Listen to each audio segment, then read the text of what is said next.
Your Majesty, Your Royal Highness, Mr. President, Excellencies, ladies and gentlemen, I accept the Nobel Prize for Peace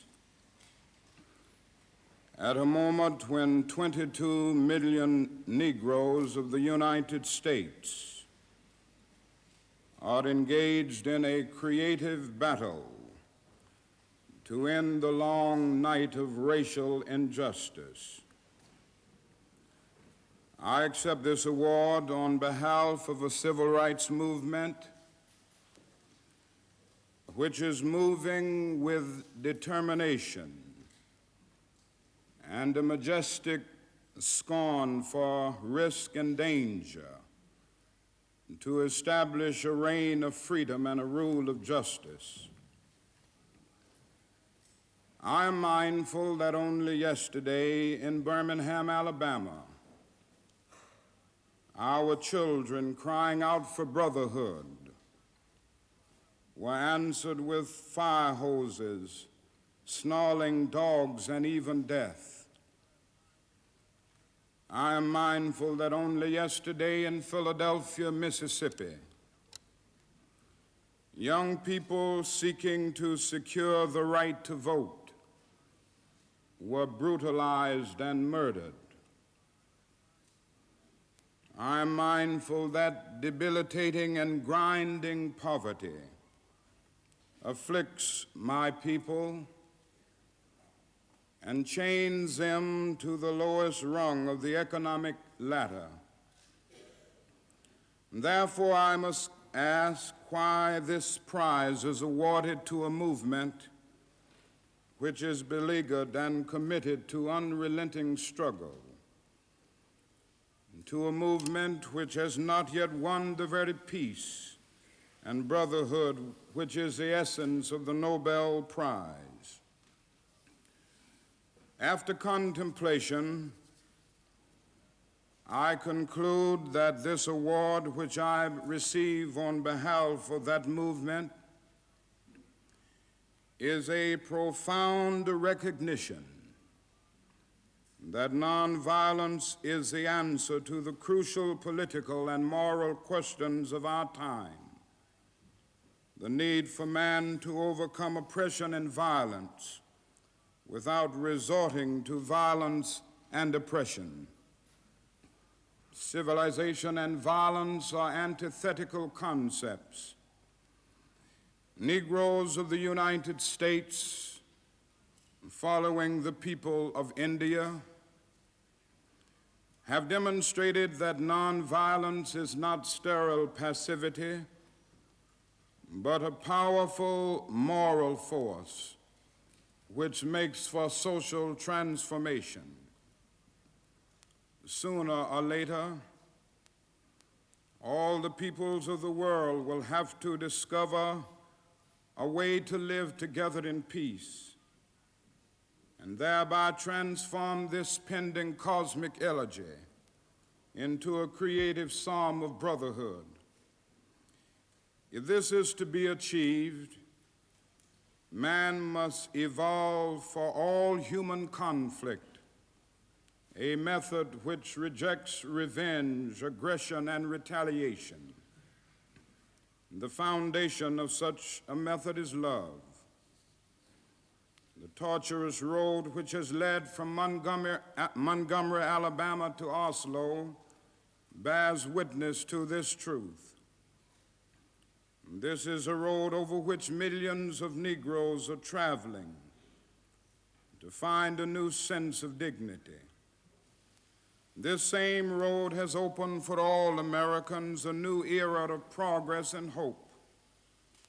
It has led to a new civil rights bill, and it will, I am convinced, be widened and lengthened into a superhighway of justice as Negro and white men in increasing numbers create alliances to overcome their common problems.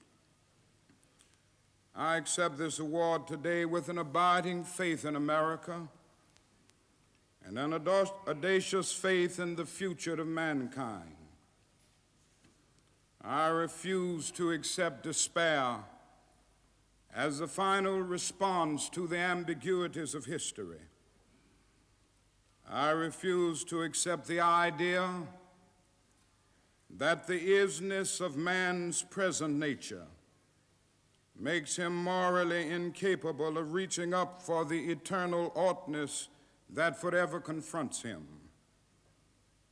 I refuse to accept the idea that man is mere flotsam and jetsam in the river of life, unable to influence the unfolding events which surround him. I refuse to accept the view that mankind is so tragically bound to the starless midnight of racism and war that the bright daybreak of peace and brotherhood can never become a reality. I refuse to accept the cynical notion that nation after nation must spiral down a militaristic stairway into the hell of nuclear annihilation.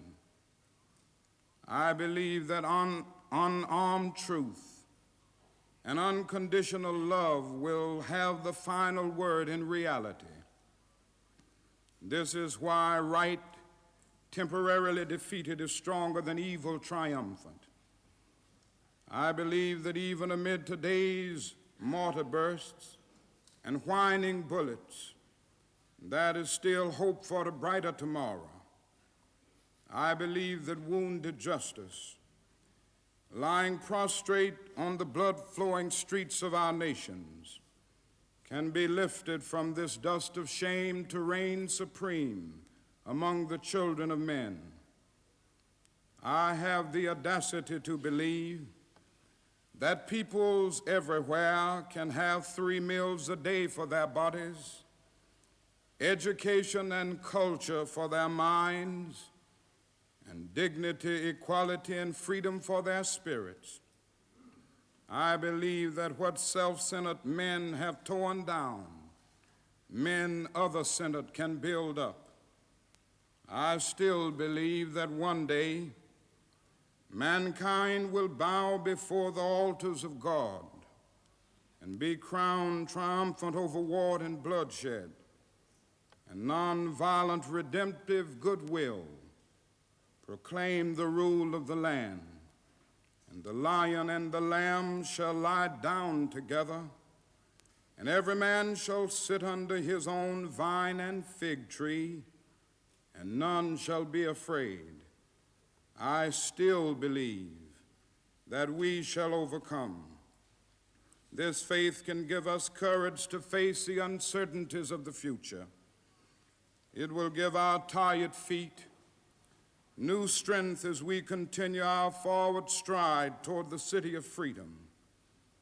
When our days become dreary with low hovering clouds, and our nights become darker than 1,000 midnights, we will know that we are living in the creative turmoil of a genuine civilization struggling to be born. Today I come to Oslo as a trustee, inspired and with renewed dedication to humanity. I accept this prize on behalf of all men who love peace and brotherhood.